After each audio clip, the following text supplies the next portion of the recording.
Good afternoon, Excellencies and colleagues. Welcome to IPI.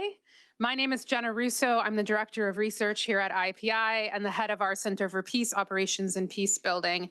And it's my pleasure to welcome you here today for our policy forum on Meet the Parties, Reimagining Inclusion and Multilateral Diplomacy, held in partnership with Independent Diplomat. We're all aware that the landscape of conflict and conflict management is changing. Not only is the number of conflicts increasing, but within conflicts, we often see an increase in the number of parties. This can make conflict management and resolution more difficult. And despite the fact that research has demonstrated the importance of facilitating inclusive processes, the UN system is not well structured to include diverse perspectives, including those of non-state actors. In recognition of this gap, Independent Diplomats Meet the Parties initiative aims to create space for non-state actors to engage with policymakers to facilitate more inclusive diplomatic processes. During today's discussion, we're going to have a chance to hear more about this imperative of inclusive diplomacy, as well as the Meet the Parties initiative, and also to consider how the initiative could provide useful lessons for other multilateral mechanisms. The event today is also launching Independent Diplomat's policy report on their project, and you can find a QR code on your agenda to access the electronic version of the report. In a few minutes, we will start our panel discussion. But first, I'm happy to welcome Marlena Spurry and Kevin Irakoze, who are the co-authors of the report, to come and share some of their key findings. Marlena and Kevin, welcome. Good afternoon, and thank you, Jenna and the International Peace Institute for co-hosting this with us today. I'd like to thank everyone who's joining us in person, those tuning in online, and we look forward to a substantive discussion. I am going to kick off with an uncomfortable truth with which we are all too familiar. The multilateral system isn't working as it should. We see this in the conflicts that persist despite years of UN engagement, in the mediation efforts that stall, in the Security Council resolutions that do not get adopted, and in many cases are not negotiated. There are many reasons for this dysfunction. There are geopolitical divisions, there's a lack of political will, competing national interests, but there is another factor that we don't talk enough about.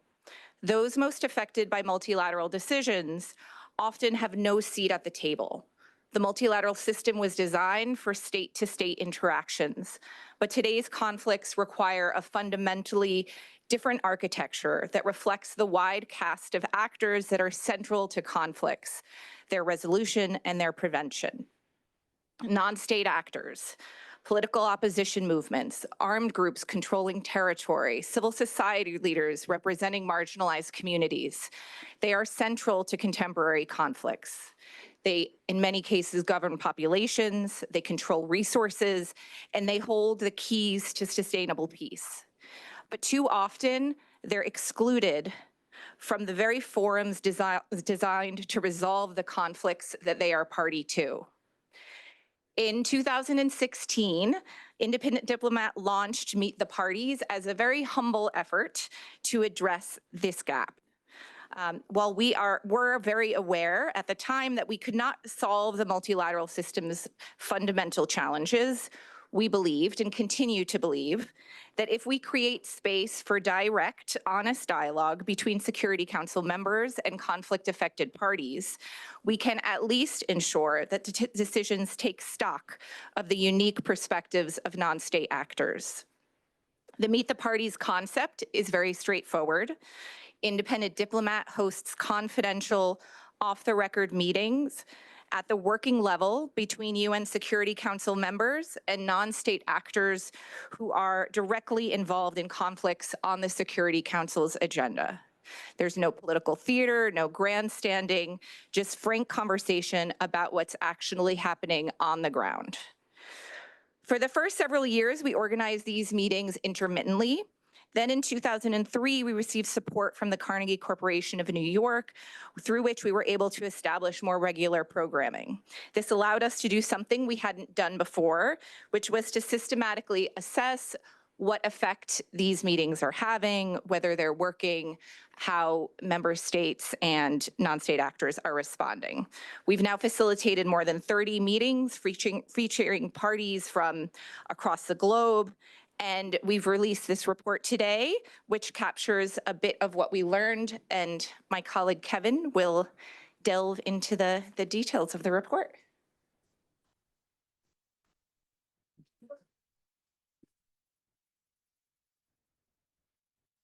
Thank you, and good afternoon, everyone. I am going to walk us through some of the key findings. You have the link to the report if you want to learn more. But if you ask the kind of impact that Meet the Parties is bringing into the multilateral diplomatic sphere, we will say it's inclusive diplomacy.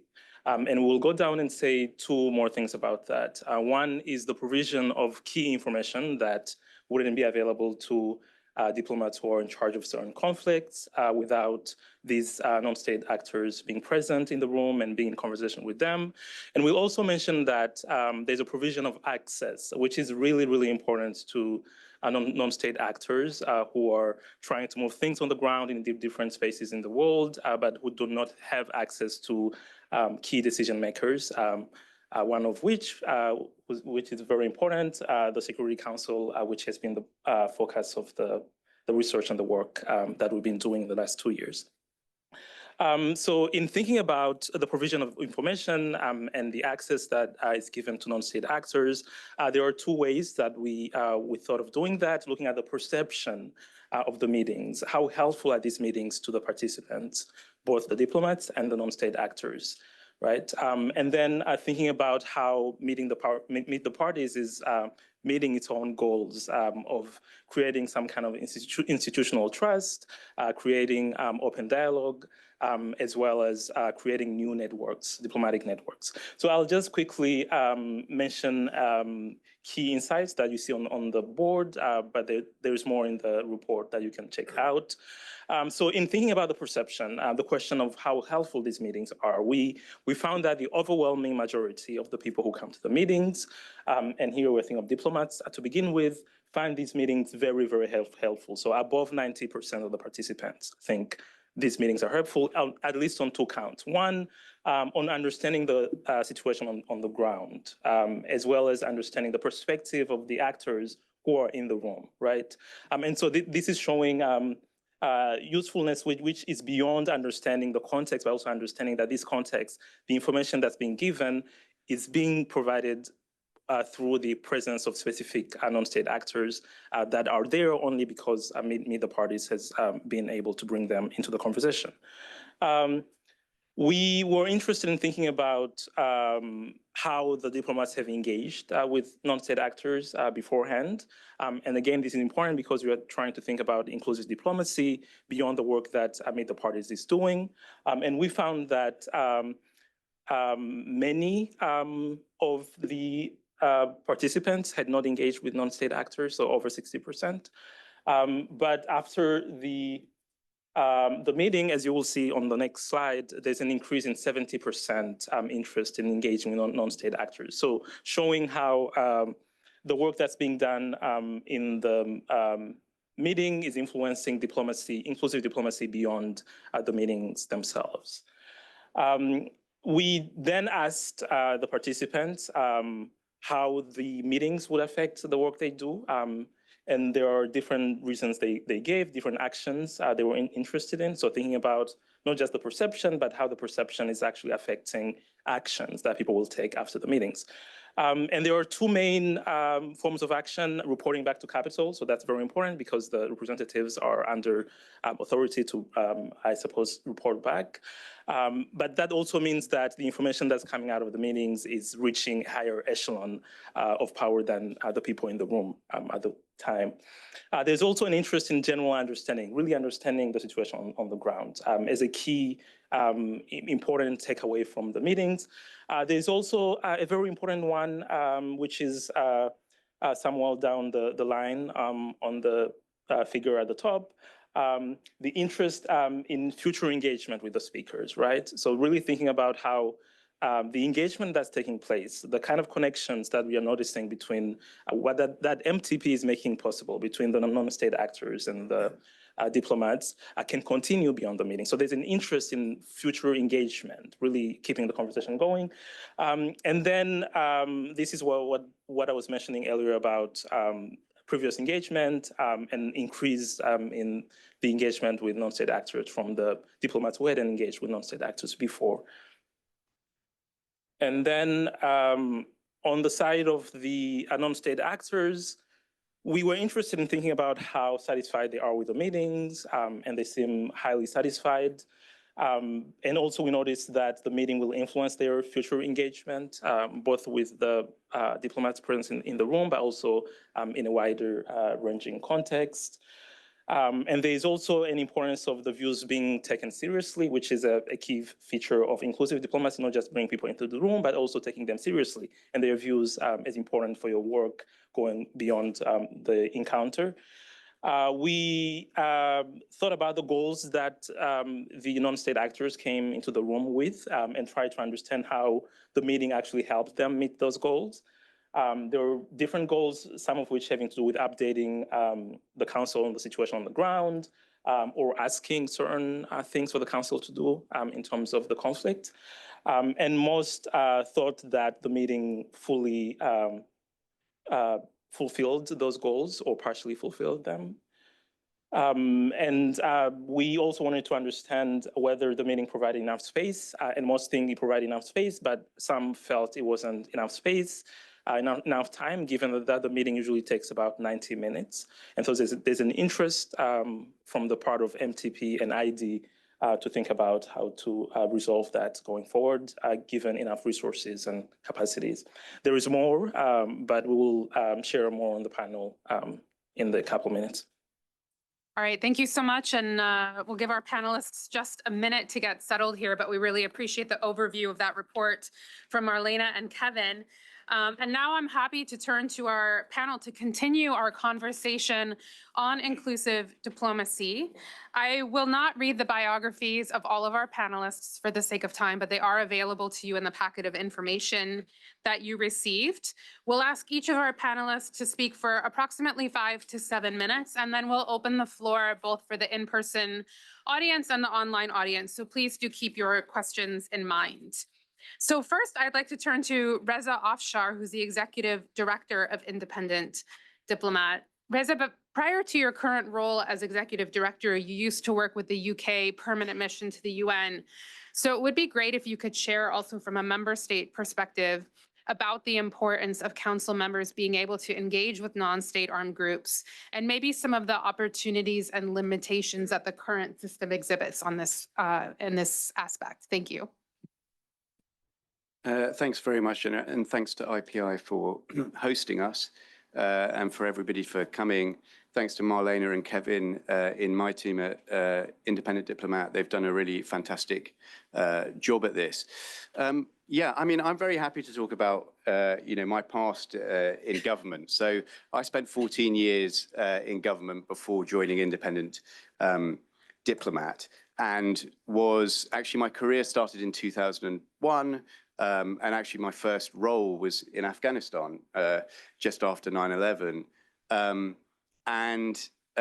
So in essence, in my first job, I was engaging with a non-state actor, the Northern Alliance.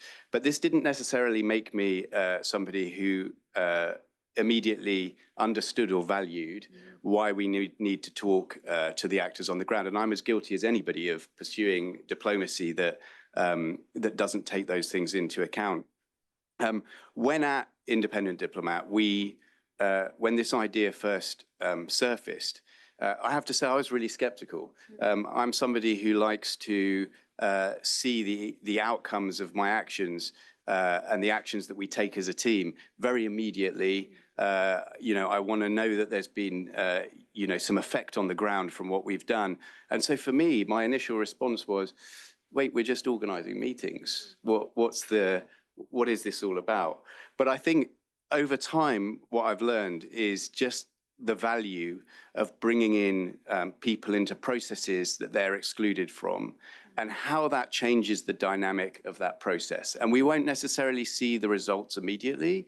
We don't necessarily can't measure the impact immediately, but over time, and if it's done in a way that is kind of systematic, I think you're bound to get to better outcomes. So you asked about my, my perspective from the Security Council. I spent 3.5 years as a UK diplomat on the Security Council. I negotiated thousands of hours of products. I was quite prolific. And what I noticed while we were there doing this is that we spent an awful lot of time talking to each other as council diplomats. Not enough time even talking to the diplomats who weren't on the council. Andreas was with me, served at the same time, and Norway was not on the council at that time. We don't even spend enough time talking to the other diplomats, let alone getting into talking to non-state actors and parties to the conflict. And often what you would find is you would be dealing with a particular issue, and there'll be maybe one actor or two actors or three actors who are considered to be the actors within that conflict or crisis. And if you're lucky, you know, the person who's holding the pen, the people who are negotiating, might talk to one or two of those actors. But the idea of bringing in people across the board just doesn't exist. People don't factor it in. And then when they try to do it, there's all sorts of problems that come up. So it's not just in the council itself where people will negotiate literally over who they can talk to, but even in your own capitals, you know, there'll be reluctance to engage this actor, reluctance, oh, are we giving them too much credibility? Are we giving them legitimacy? And I think we need to change the way we think about these things. It's not, it doesn't convey legitimacy to meet with someone. It's just a recognition of the facts, the realities. And if you don't meet with them and you don't speak with them, you're not going to be able to move things forward. So that's very humbly what we've tried to do here with Meet the Parties in one very particular context. We're not pretending that it's going to solve the whole problem of the failure of our international system and the problems that it's arising from it. It's not even going to solve the problem of the exclusion of people from processes, but we're going to, I hope, make a contribution to rectifying some of those problems and getting some outcomes from it. Great, thank you so much. And I can tell you that as someone who works for an organization that holds about 100 events per year, we recognize the importance of meetings and conversation. And it can feel like a slow slog sometimes because you don't always see the impact. But what we see at IPI as well is that with persistence and with just continually putting things on the agenda and allowing policymakers to sometimes marinate in certain types of topics, it does eventually move the needle. So I think that's really important. Next, I'm happy to introduce Andreas Levold, who's a Deputy Permanent Representative of the Norwegian Mission to the UN. Andreas, Norway has intentionally taken a very inclusive approach to mediation and prevention and has been a direct supporter of the Meet the Parties initiative. Of course, Norway was also a recent E10 member on the council. So we'd love to hear from your experience, both in terms of Norway's role on the council, but also off the council, regarding the importance of and opportunities for engaging with non-state armed groups. Over to you. Thank you so much, Jenna, and to IPI as well for hosting us, and also for organizing the previous workshop today. But not the least, thanks to Independent Diplomat, not just for being here with us and producing a very interesting report, but for the work you've been doing in developing and enhancing this concept over the past decade. I'm very biased in the sense that I'm so supportive of the logic, the philosophy, the concept behind the Meet the Parties. It goes really, and one of the reasons is that it really goes to the heart of Norwegian experience on doing mediation work and facilitating different sorts of peace process, etc. And it's exactly the same kind of methodology we apply: confidentiality and discretion, inclusivity, and also the policy to have a very proactive outreach, reaching out to as many actors as possible without, as Reza was alluding to, doesn't mean or imply that you provide them legitimacy or endorse their kind of political position, etc. And I've also been very much recalling when I was here with Reza quite a long time ago, but also with his predecessor as Executive Director of Independent Diplomat with Karen Ross, starting thinking about this concept. So it's a concept and an idea that took a little bit time, but I think you also, ID, has been pushing this forward in terms of institutionalizing, enhancing it in terms of all the methodology you have applied in making this a very robust system. I'm especially thinking about the selection criteria you apply. So it's not just a once in a lifetime event. It's a really deep thinking about finding the right non-state actors, prepare them, and prepare the other side in advance and have an idea about follow-up. So I'm very proud to be kind of more indirectly, but been following this for a long time. And as I said, very much aligned with our own kind of experience, even if I have to say that from a Norwegian point of view, it's very distinct in terms of it's literally about mediation. For Meet the Party as a concept, it's less about direct mediation, but what is common between them is that it's all about prevention and finding the right preventive tools available in a very state-centered system. So let me just maybe very briefly, I have three kind of quick points or messages. I think first, the big question, I don't have time to delve into it, but I think it will be interesting to hear from all of you, is the question is basically how do we deal with and how do we engage systematically and effectively with non-state actors within the UN system?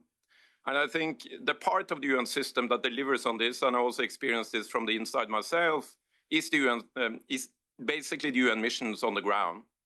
I worked in UNAMA for a while, and I very much know the scope and the depth of that extensive network the UN system actually have is something to be proud of, frankly. And they work in practice every day on these things. Where it obviously is more challenging is exactly where Independent Diplomat comes in, and that's here at the highest level, Security Council.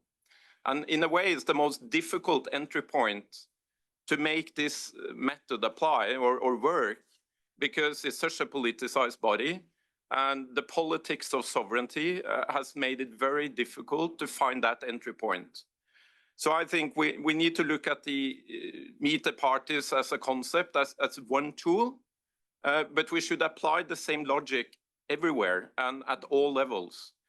So I'm very much in favor of trying to replicate that model, and I literally don't believe it's actually a useful track to try to formalize it, because the value and the reason why Meet the Parties is still working and has been sustained is exactly because it's very discreet, it's very low key, it's informal, and it makes it very difficult for spoilers to say, we can't accept this. You go outside the boundary of the letter and the spirit of the UN Charter, etc.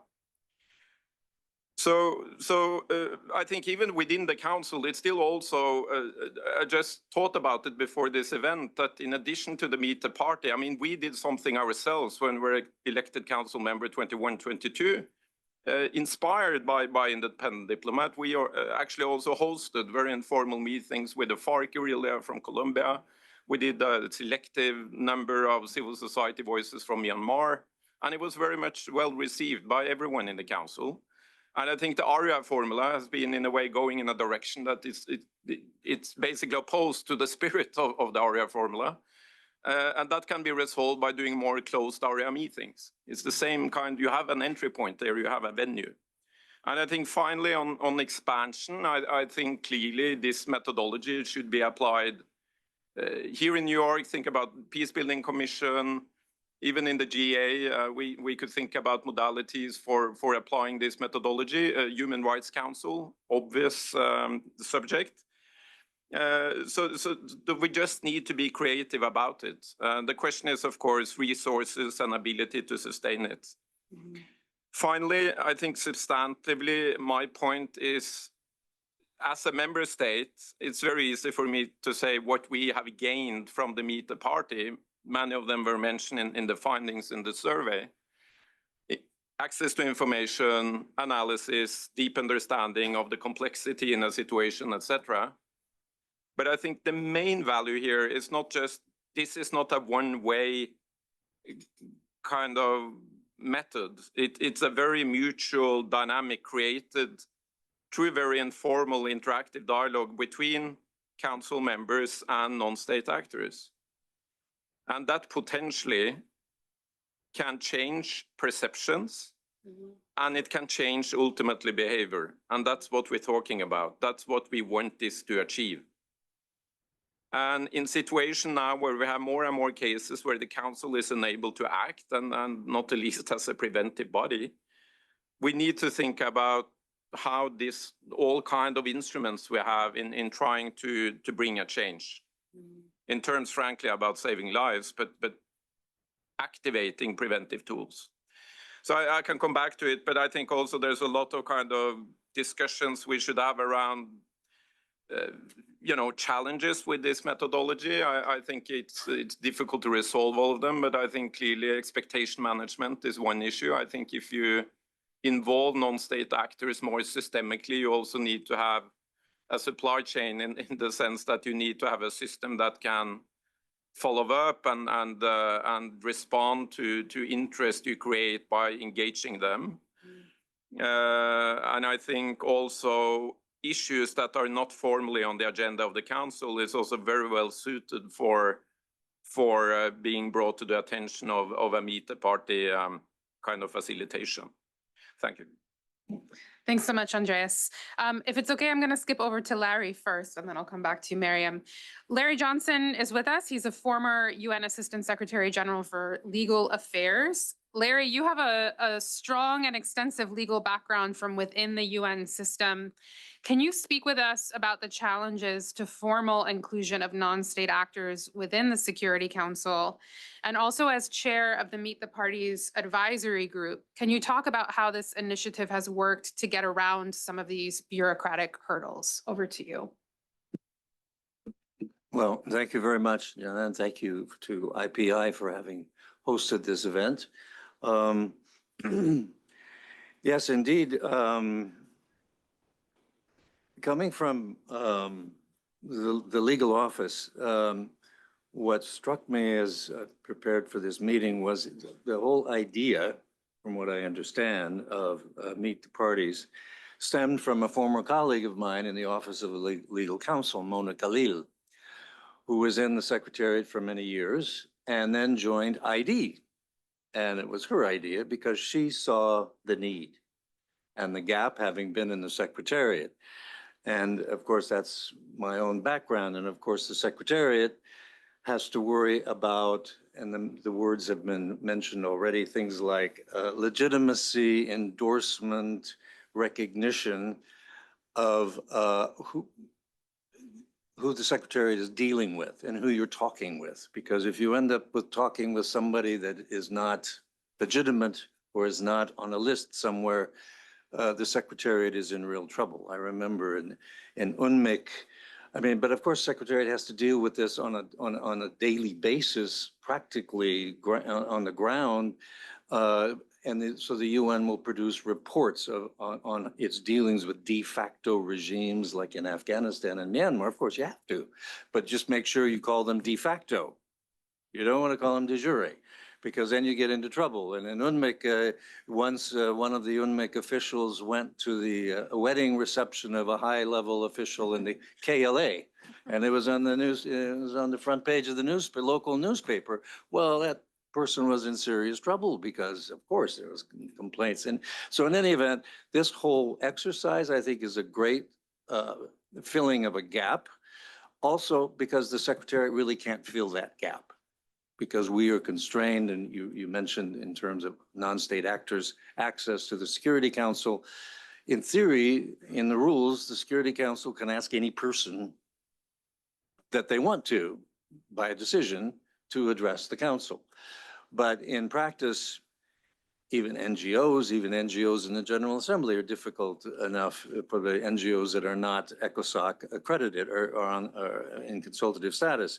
So, and these non-state actors are not exactly NGOs, right? So they don't really fit into a UN category of asking for access to UN meetings. As an NGO, in order to become an NGO in consultative status or on various lists, you have to show that you've been registered as a nonprofit somewhere. Well, this is not exactly armed groups that were, or opposition groups that fit that category. So I'm just saying that from the Secretary point of view, the need for this program is very high, and as Reza was mentioning, just to talk and to hear is something that is otherwise not available, and you never know where that will lead to. Particularly if we begin having periodic meetings where you have follow-up, so that even though you go back to your capital and say, this is what this person said, but I don't want to speak because I don't want to give legitimacy. But then you can say in a follow-up meeting, let's go for it and let's start asking questions, even though it doesn't mean we're legitimizing anybody. Thank you. Thank you so much. And just on the point about how it's working in the field, and not to be a commercial for an IPI product, but earlier this year, IPI also published a report on how UN missions interact politically in countries where there have been unconstitutional changes of government. And there is not a lot of formal guidance for them. And so it has had to happen on an ad hoc basis. So if anybody's interested in that more from the field perspective, you can find that on our website as well. But now I'm very happy to turn to Maryam Jalabi, who's the co-founder of the Syrian Women's Political Movement. And Maryam, it's great to hear from you as someone who has participated in the Meet the Parties initiative on a couple of occasions. So from your experience, what are some of the challenges that non-state actors face trying to engage with policymakers, including within the council? And why is it important that they are able to do so? Over to you. Thank you, Jenna, and IPI and Independent Diplomat. As a very non-state actor, representative of the Syrian opposition coalition before the fall of the regime to the United Nations, we were trying to get space, any space, to talk to decision makers. And then we established in 2017 the Syrian Women's Political Movement, and I want to refer to the Meet the Party from a different perspective when I'm talking about the Syrian Women's Political Movement, because as Reza also mentioned, this is not something that's a one-off, a one meeting that gives you just that one space where you're talking to people and then you take off and go. There has been a lot of discussions, a lot of calls, a lot of talks, whether it was with Independent Diplomat or the contacts they have given us. I remember many times calling Milena and saying her, who's the expert on Syria at this mission? And getting that contact, that when we started the Syrian Women's Political Movement, the first people that I called actually to give us contacts to people and resources was Independent Diplomat, saying, who's this person and who's that person and what is the best way of reaching out to them? So why I'm saying this, because Meet the Party is an alternative system. It's not just one-way mechanism that is working in that one way of a meeting. And then comes the other layer that also worked for us as independent or a non-state actors, is that trying to get a word with the Security Council. There are a lot of allies, which we're very thankful to and grateful to, especially now that the regime we were resisting has fallen and they kept their allyship with us and kept working with us. But it was also very difficult sometimes for us to sit and talk honestly in a closed room with many other actors, like in the state, in non-state member actors within the United Nations, to sit in the room and talk to them honestly, especially Security Council. And Security Council has so much impact on what happens in reality on the ground. So it was this space where we actually had a meeting before the fall of the regime, and there was a meeting after the fall of the regime. And I remember seeing people in that room that we were never able to meet with. This is before the fall of the regime. And like Larry mentioned, also like sitting down and talking to people face to face, not exactly a wedding, but actually sitting there and having, coffee and chatting away. There is a certain element of breaking the ice that happens also and showing the reality of the people. And because it's discreet, because it's not something that's happening for public view, there's a lot more honesty and openness about maybe issues that we as non-state actors are not sure about also, that we want to discuss and get opinions out from the Security Council members who may not want to say it publicly also. So there are all of these different layers that could be worked on that I see that the importance of is beyond that one time and one meeting and just getting the contacts, but actually creating change. And we are in a very different space now. And we had the second meeting with the Meet the Party to talk about realities on the ground in Syria for after the fall of the regime. What are the things that have changed? What are things that are working? And how we see it. So this was also a continuation, like it's a periodic, it's not something that you just talk about like at one space and one time, but also it continues. And that's where the value comes in as a full and complete system. Fantastic. And by the way, I have to say, I've never had a group of panelists stick to their time allotments so well. So congratulations on that. Kevin, I want to turn back to you if I can, just for a couple of follow-up questions. I'm wondering, in your experience and in evaluating the project, what do you view as some of the biggest barriers when it comes to not just putting people in a room together, but really seeing the objectives of the program to be successful? Is it, we mentioned resources already. All of us in this room are probably in one way or another dealing with current resource constraints. Are there structural impediments? Are there political impediments? So what do you see as some of the biggest barriers? And then secondly, I was struck by what was said. I think, Andreas, you said this, that changing perceptions is a first step, and eventually this can lead to changed behavior. And of course, that would be the ultimate goal in making impact. And I think this goes beyond the scope of maybe what you were measuring in the report. But I'm just wondering from your analysis, can you give us any examples or have you seen some ways that these conversations have eventually led to changes in behavior? Or what would you be looking for in that regard? Over to you. Thank you so much. I'm going to start with the last question, which is the hardest. And the quick answer is no, there hasn't been a clear line from a meeting to an actual policy impact. Marlena can add more if there is, but the research is looking at a 2-year period, right? And so it's a very short-term kind of analysis. We do not know what the impacts of the 2 years could be in 10 years, say. But as far as looking at what's happening in the meeting, we are really looking at the perception, really what's happening in the room, and what is the meeting leading up to after the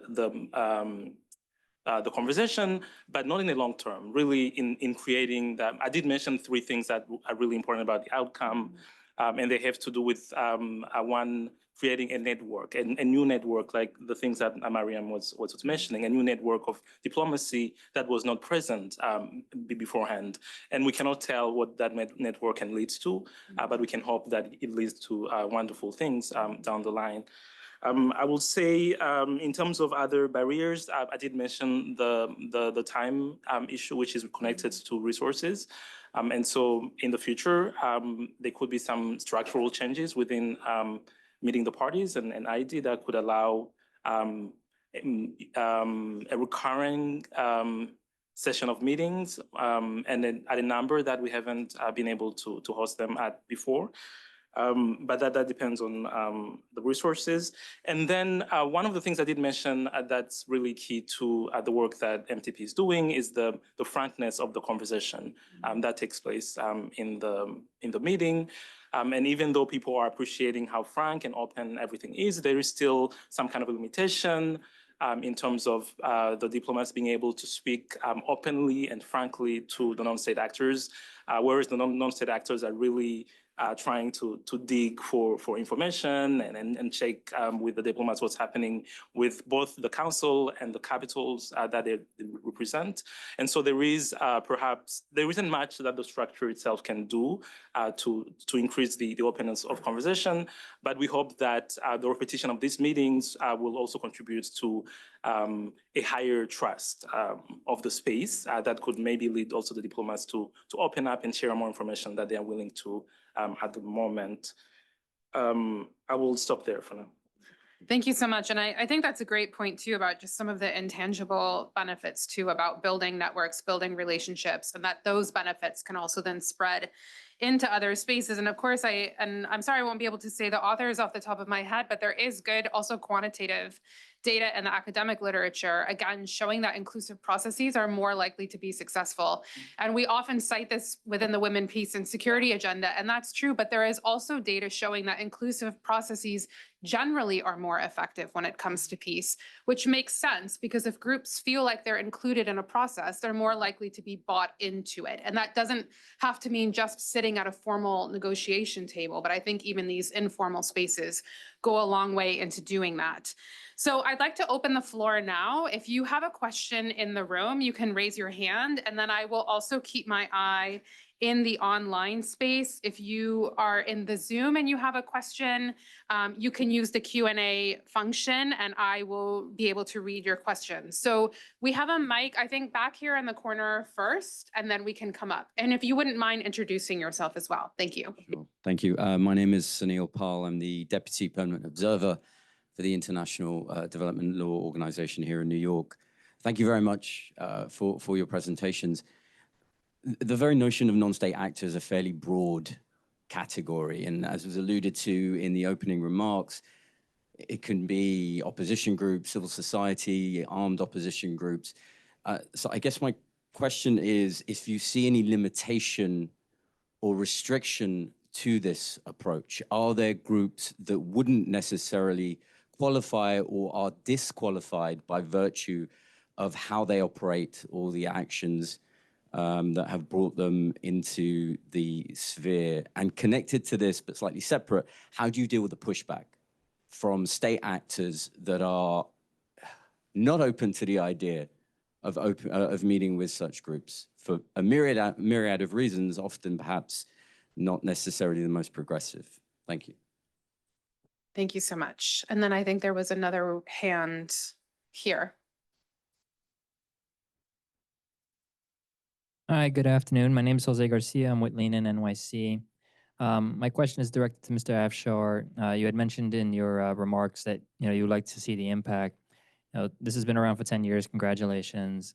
Just curious, like what was like one of the most successful success stories of de-escalation through this process that over the overlying process? And then my other question is for Kevin, I believe, who the report on. I'm just curious, like how many data samples does this data show? Because it doesn't show us the sample size. I know it's been 10 years, so this is quite a lot. But if we could just get a sense of like what percentage was truly represented from these 10 years of doing this process. Great, thanks. And I think we'll take one more from the room and then we'll turn back to the panelists. Any other questions in the room? No? Okay, let's go back to the panel. So Reza, maybe I can start with you and then we can work our way down. Yeah, thank you. All great questions. I'm going to start actually with the limitations and restrictions. I think something you just said, Jenna, about the importance of getting buy-in in processes and what a difference that makes. I think one of the things I've always been struck by throughout my diplomatic career is the degree to which people kind of ignore the degree to which outcomes are based on the same human psychology as in your normal relationships in life, right? It's not, there's no special secret to it. People are just human beings. And so in the Security Council, I used to treat negotiation in the Security Council in that way. This isn't countries with positions. Yeah, sure, everybody has positions, but if you stick to those positions, nothing ever gets done. So you have to think about who's in the room and what their motivations are and what they're thinking about. And I think bringing that to sort of the inclusivity point, a lot of times, you'll get spoilers in situations where, an agreement has been made, and those spoilers are often motivated by the fact that they just haven't been consulted, right? If you're not being consulted, you're going to be far more likely to be a spoiler. So I think, this point of inclusivity, it's not just about actually actioning every single thing that everybody wants in a process. It's just the courtesy of recognizing that somebody exists, that they have a viewpoint, and they have a right to have that viewpoint. And very often that can make processes move forward differently. In terms of restrictions, but I'm quite a purist. I don't think there should be any restrictions up to a point. I think if you're dealing with groups that have zero real political interest, like there's no real, they have no political outcome in mind whatsoever, and it's just mindless kind of violence, I'd put that in the sort of criminality box, and I would say that that's not really an actor that's serious about changing their law. But beyond that, I don't think that there should be too many restrictions at all, because you just have to speak to folks who are involved in things and who have a stake in things. We have practical restrictions as Independent Diplomat. We're not a government, so we can't, for example, engage sanctioned individuals or groups. So, when Andreas talked about the FARC, for example, even after the peace process, before sanctions came off, we wouldn't have been able to work with the FARC because of sanctions. So there are some practical things for us personally, but writ large, I don't think there should be limitations. In terms of pushback, yeah, I mean, our organization in particular is very used to pushback. We get a lot of pushback all the time. We work, because we don't just do meet the parties, we work with lots of different groups, helping them to navigate the situations that they're in. And often cases, there'll be some country or another that finds that to be controversial, and sometimes they'll use the tools they have to come after us. We're quite used to it and take it in our stride. We try not to let it affect our ability to actually give the best to those partners and groups that we're working with. And we try and mitigate risks where we can. In the case of Meet the Parties, Marlena and the team do a great job of talking to people beforehand, trying to get to any pushback that we might get, and then trying to mitigate that pushback so that we can get on with the job of delivering Meet the Parties. In terms of the very good question about de-escalation, look, Meet the Parties is just one aspect of things. It's not the delivery mechanism for progress. I'm quite sure that doing it helps us get there. But I like the question, because personally, it's like the first thing I ask Marlena is like, give me 6 examples of where someone's come in, they've done this meeting and they've left and they've changed something immediately. And obviously that's not always possible. What I would say is, anecdotally, we do, for example, I can't give the specifics because it goes against the whole point of the confidentiality of it. But anecdotally, we have had, for example, one group that came in, did Meet the Parties, left Meet the Parties, and with some coaxing, we then had to follow up. We needed to actually engage in a different way outside of the Meet the Parties. Took part in a disarmament process that they had hitherto been unwilling to engage in. And it wasn't just Meet the Parties that got that, but it did create a sense of understanding of what it was that the Security Council wanted from them and why. And it led them to being less certain about their own position and recognizing, oh, actually, I'm understanding now why we're getting pressed on this. I understand why we're being asked for it. So it's an anecdotal example, but I would like us to have lots of examples of very specific impact. But I'm not sure that if I push the team on that very hard, that I'll get what I want. Although I think that's the nature of this community, is none of us can singularly claim credit for having achieved this policy outcome. We're all feeding in and doing our part. But your comment earlier about inclusive processes, it makes me think of one example when I was working on South Sudan, and there was the 2016 agreement, I think it was. And there were members of the White Army that were interviewed after they had achieved this, comprehensive peace agreement at the time. And the member of the White Army said, well, the war is not over for us because we don't feel like we were included in that process. And so they fully intended to continue fighting, regardless of the fact that there was a peace agreement. So I think you're right. If people don't feel consulted, then they're not likely to buy into that peace. But I'm not going to let you off the hook yet, Reza, because I want to ask you one other question. I mean, you mentioned, again, from your time in the council, that it's not kind of just member states and positions. But when we look at the nature of the council today, where the political space is so constrained. And one of the things that we've heard from council members when it comes to mandate negotiation is that there's really no space to be thinking about kind of ideals and positions and you know, maybe what the optimal needs would be on the ground, because the bargaining space has become so narrow. So how do you see, you know, initiatives like this still being able to make a difference within the council when the room for political maneuvering is so small? Thanks for not letting me off the hook. I mean, 2 points on that. One, you know, just because the space is limited now doesn't mean it won't open up later. And if you don't create these things, you know, there's no point creating it, you know, down the line where things are more permissive. It's important to run these things, you know, continuously so that there's an actual process and a track record of these things happening. But the second thing I'd say is, look, I fundamentally disagree that things can't be done and that the council is so constrained and so on. I think what has happened, unfortunately, is the combination of what's going on internationally in a kind of top-down approach to things amongst a very few number of countries, but in a way that doesn't really systematically deal with the problems that we're facing and doesn't really follow through properly.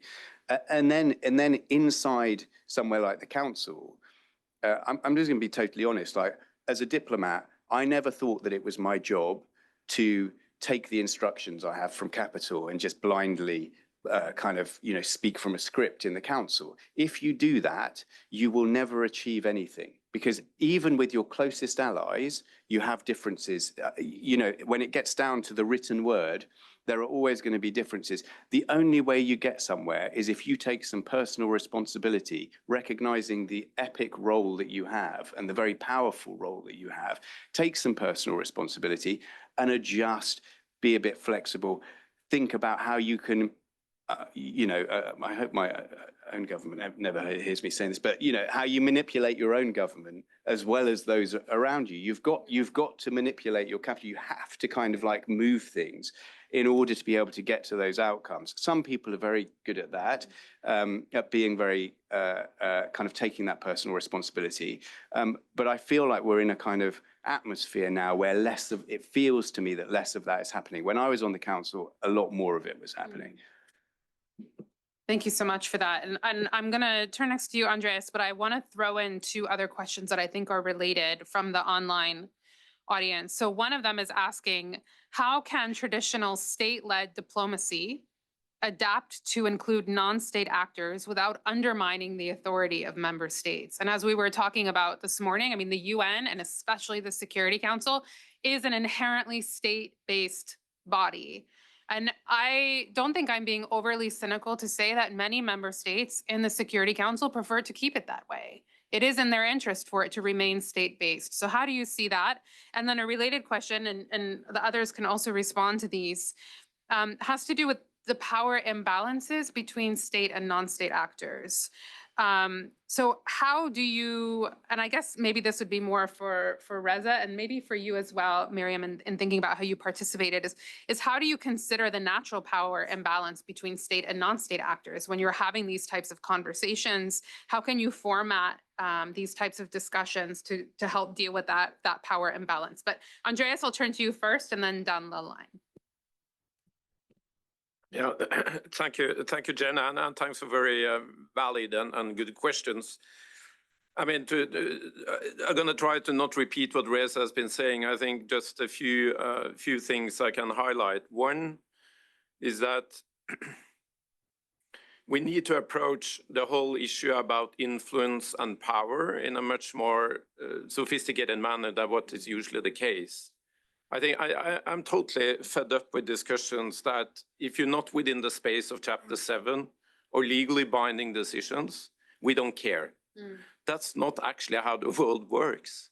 And we've seen it on Ukraine, we've seen it on Gaza, with all the emergency sessions in the GA and, okay, not legally binding decisions, but we know it has shaped global discourse, which matters. It's about making a change.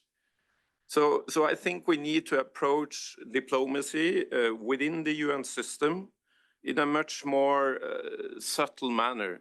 And I think this is not to be naive, but I mean, I'm representing a country which is not a very large military power, so I'm in a way trained and maybe indoctrinated in looking at soft power as something real and not just a supplement to hard power.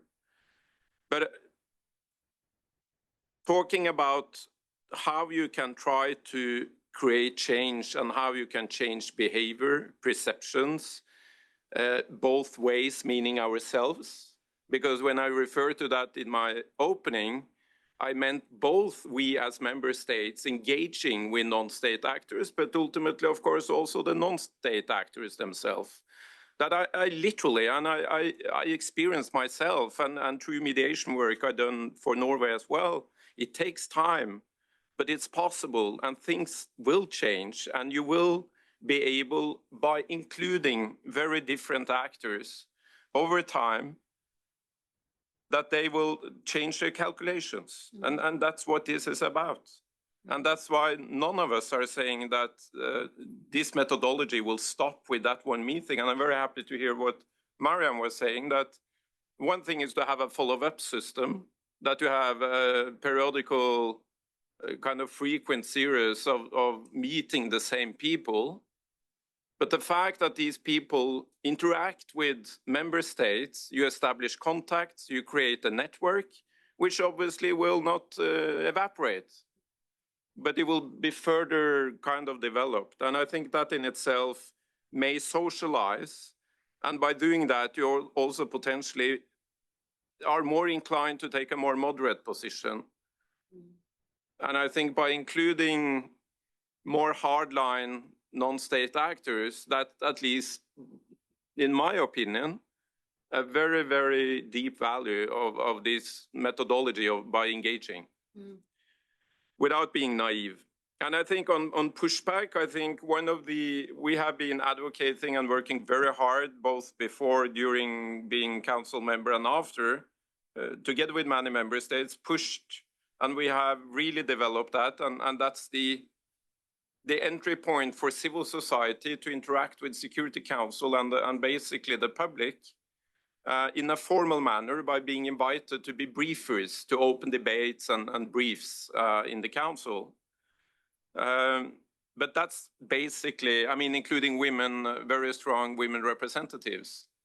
But we haven't, and that's basically accepted politically.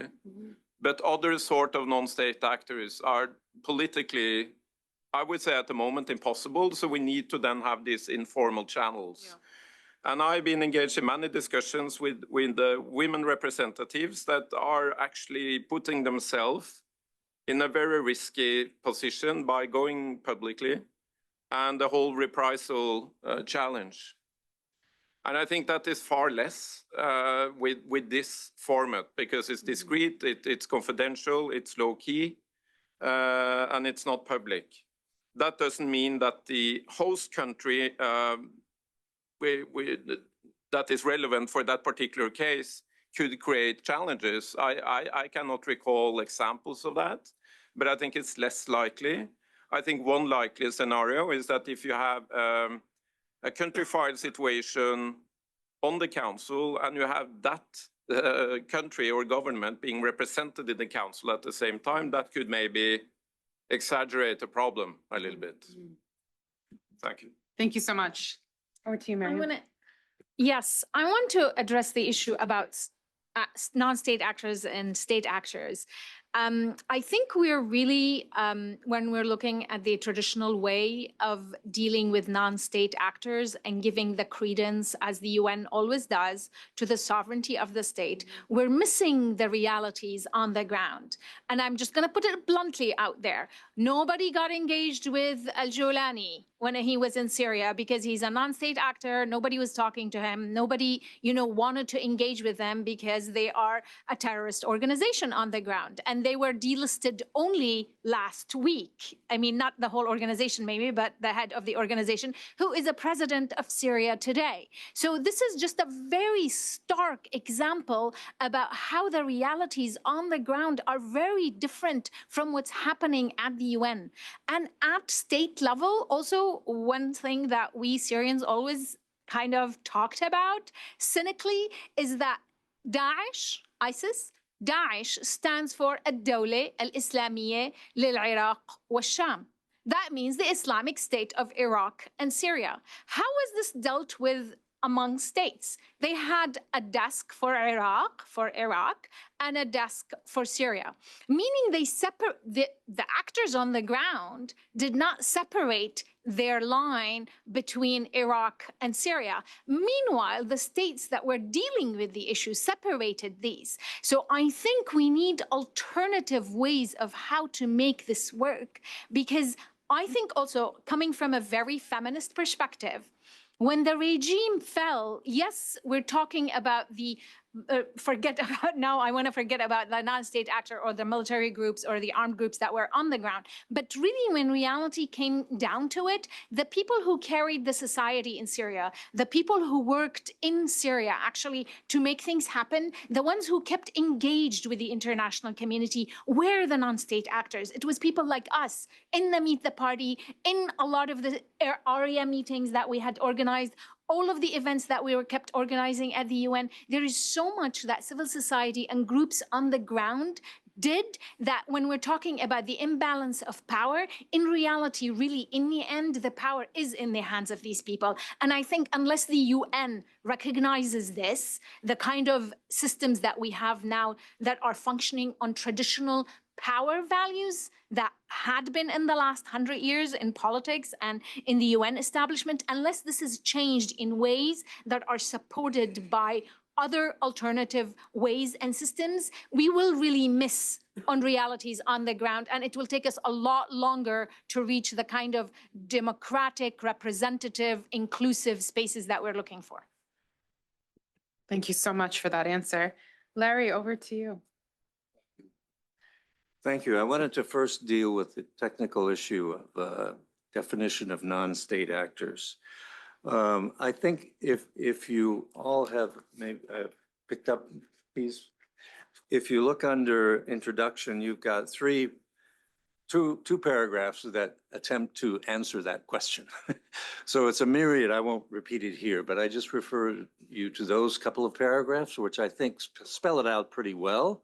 Who we're talking about in ID or Meet the Parties in terms of non-state actors. But otherwise, I think you did ask about the advisory committee, and I neglected to mention that. The advisory committee on MTP meets periodically, and we come from all kinds of different backgrounds, some academics, some former diplomats, some experts in various regions. And basically, it's a wonderful brainstorming session, obviously very confidential too. And we deal with the wonderful staff of Meet the Parties and express ideas about who might be good candidates to pull in, who the Security Council members might be interested in, and who maybe the Security Council members should be interested in. So we've discussed all kinds of innovative ideas, some of which we've already discussed in terms of periodic meetings, follow-up meetings, and also some thematic. I think, Teal, you mentioned earlier the question of water resources and how that can be a sort emerging conflicts can come from there. But my main point was to point out that, various people can look at this MTP as an example, a tool of preventive diplomacy. Well, that's a big That's a big gorilla in the room to try to wrestle with. But of course, if you're serious about prevention, it's good to know what's going on the ground. So in fact, it does you all a service, governments, and governments are in the UN, you can't avoid that. It runs the UN, they're the parties. They're the parties to the charter and they pay the bill, supposedly. So, if you're going to be serious about dealing with emerging conflicts, you need to know what is going on.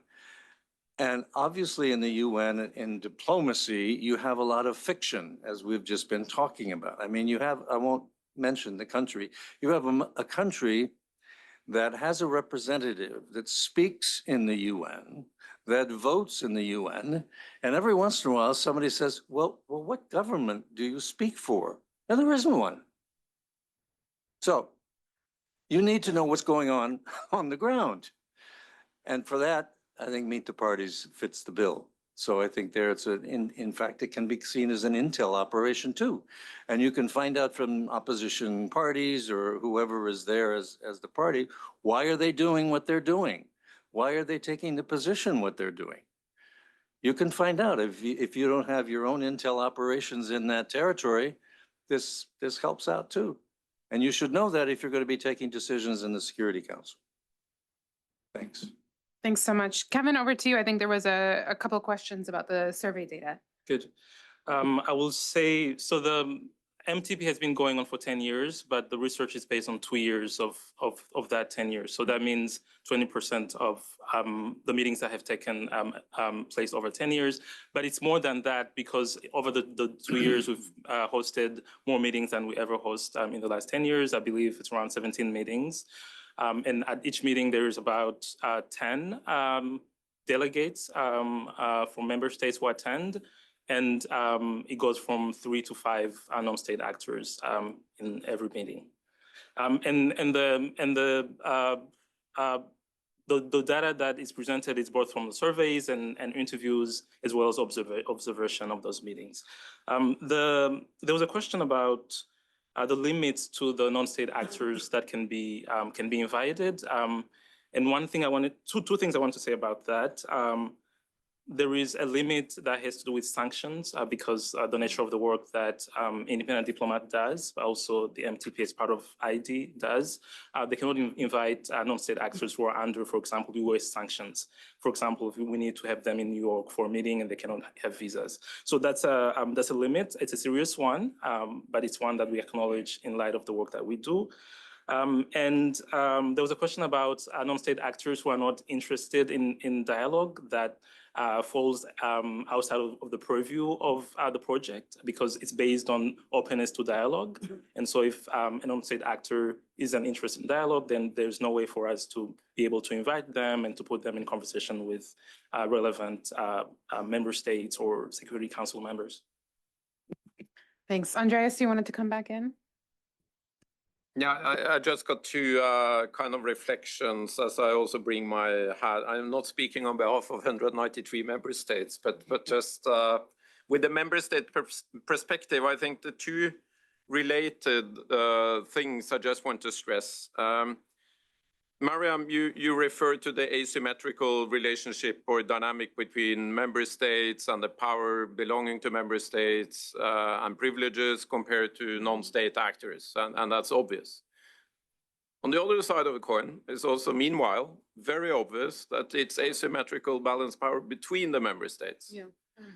So I think what Meet the Parties, just one tool, but a very important tool, is allowing and enabling those small states that are elected members, some of them at least, that have very limited diplomatic presence globally, that the access and entry point for them in meeting, actually engaging informally with non-state actors is a very, very unique window for them and an opportunity to actually get in touch.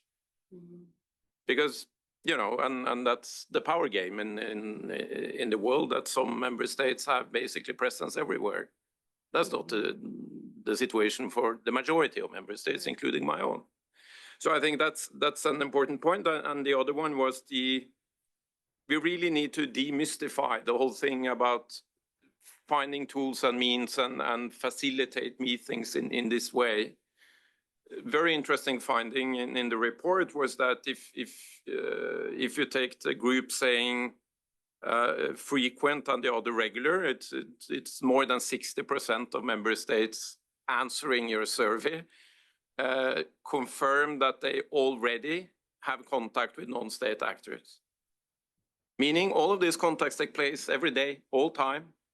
So the only difference by lumping them together in the Meet the Parties format, it's nothing very different and it's still very informal. So we should demystify it. It is not actually a threat to sovereignty. It's not a threat to your discretion or power. I mean, it's, yeah. Thanks. I think we have one final comment and one question from online. Actually, Mona Khalil has weighed in and she said she had to, hi Mona, she said she had to make a slight correction because the original idea for Meet the Parties came from the former, or the founder of IDs Meet the Parties was Carne Ross, the former head. And so she said she had the privilege of attending and participating, but wanted to give proper credit. So Mona, thank you for that. And then finally, a question. It says, as a former senior UN peacekeeping operations official with UNMISS 1S, so Sudan and UNAMID, it was essential to actually actively engage with non-state actors, including armed militias. But one of the key challenges was to have their views reflected, for example, in official mission reports to the Council. So the question is, are these field level engagements with non-state actors included in the surveys referred to at the outset? And are Council field visits prepared to officially meet with non-state actors? And then non-state actors are key to the peace process, which I think we all agree on. But maybe, I don't know if our former and Council members could speak to that at all. Yeah, I actually just on the power imbalance as well. I know, we've all sort of commented on it. I mean, it's worth noting as well that those power imbalances not always just, the state has power and non-state actors don't have power. Part of the problem is that state actors tend to, in a way, sort of blind themselves to the power that exists. So, we work with groups, for example, that have military power on the ground. They have governance. They're in control. They want something that states won't give them. And so states exercise that power, but without reflecting on the reality, which is on the ground, the power lies elsewhere. And eventually you're going to end up going with that. The situation on the ground almost always dictates the outcome. You're going to end up going there. So why don't you just start talking earlier and figure it out instead of waiting for things to hit a crisis? It always hits some kind of crisis. Lives will be lost in one way or the other, or there'll be some negative outcomes. It's only then that it's only when things bubble up to a kind of crisis that people sort of address it. Syria is another, example. When you can see the dynamic coming down the road, why don't you just get on with it earlier and speak to people? And it's this insistence on exercising kind of state sovereignty in a way that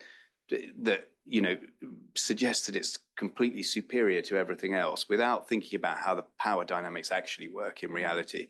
On your other point, I mean, I think there's a big problem with, and this isn't necessarily a problem we're wholly trying to correct ourselves, but it does go some way in doing it. It's that UN reports. Your personal line is absolutely right. UN officials are meeting with people. They provide reports. They provide data. Unfortunately, the way that the system works, some states have a lot of influence over what goes into UN reports, and they make representations. And they hear some states, not naming any, we know in advance what's going to be in a report. We've seen it. We know what's going on. We'll then send representation in and be like, you don't want to say that. You're not going to write that in this report. And because of, the funding structures and, the way that the UN is set up, they're susceptible to that kind of influence. It's not malign on the UN side, but unfortunately that's the reality. And so you end up with kind of some skewing of reports, you end up missing things, you end up not seeing some of the warning signs, precisely because some states are editing those things out of something that should be impartial. The UN should just be able to look at a situation impartially, right? Whatever it wants about it. And then we as states will take that, we'll synthesize it, decide what we want to do about it, right? And then we can bring, states can bring in all of their different perspectives and angles. But there is some manipulation that happens ahead of that. And I think that could probably be very frustrating for UN officials on the ground who are often seeing things and then it's not percolating up to the top. I have one more amendment from Mona. Sorry, I didn't read her whole Just tell her to comments. come and join the panel. I know, Mona, She- you come, just be on the panel next time. We welcome you. So Carney and I convened the first 7 meetings of the Meet the Parties in 2016 and 2017, when we brought rebels and opposition leaders from Burundi, the DRC, Mali, Sudan, and South Sudan, as well as representatives of the Rohingya Kurds and the Rohingya together with the permanent and elected members of the UN Security Council. So that was the full comment that I neglected to read all the way through the first time. Any final comments from our other panelists before we wrap up? Any other comments from the audience? Sorry? Yeah, I would just say, look, I think for all of us that work in these spaces, nothing compares to actually sitting down at a table with another human. And you can read all of the reports, you can hear the stories, but until you're actually having direct human interaction with other people, that's when you really start to understand the stories. And I said this morning, there have been a couple of occasions when we've also been able to benefit just while some of the Meet the Parties folks are in town to get to hear their stories. And it's had a huge impact on my own work personally, because again, getting to hear the personal experiences, getting that nuance, having that face-to-face interaction, it matters. It really, really matters. So I just want to say thank you to the Comment. You want to comment? Yes, please. Okay. I just feel I have not emphasized the importance of bringing women in as non-state actors. As we know, only 13 heads of state in the world are women out of 193 countries. Only 3 countries in the world have equity in their legislative cabinets or legislative departments. So there has to be a way for us to bring in women as non-state actors, maybe not as a group. There are so many women groups that could be also brought in. So I also admire the fact that this was also pushed for by Meet the Party, because the meeting that took place for us Syrians after the fall of the regime was 2 members of the Syrian women's political movement who were given actually the space to sit face to face with Security Council members to do this. And I urge you to do more of that with more women around the world. Thanks so much for that. And especially at this moment when we're seeing pushback against the women, peace and security agenda, against even just the word gender, which is so tragic to hear that we're arguing over that these days, but that's the reality that we're in. So, would really implore member states also to continue insisting on this language. And a huge thanks to Independent Diplomat for the fantastic work that you're doing, and to all of our panelists for being with us today, and to our in-person and online audience, and to the Carnegie Corporation for their support of this initiative. So thank you very much. Remember that the report, if you'd like to look at it, the QR code is available on your agenda. So I encourage you to check that out. And thank you so much for coming today. Have a great afternoon.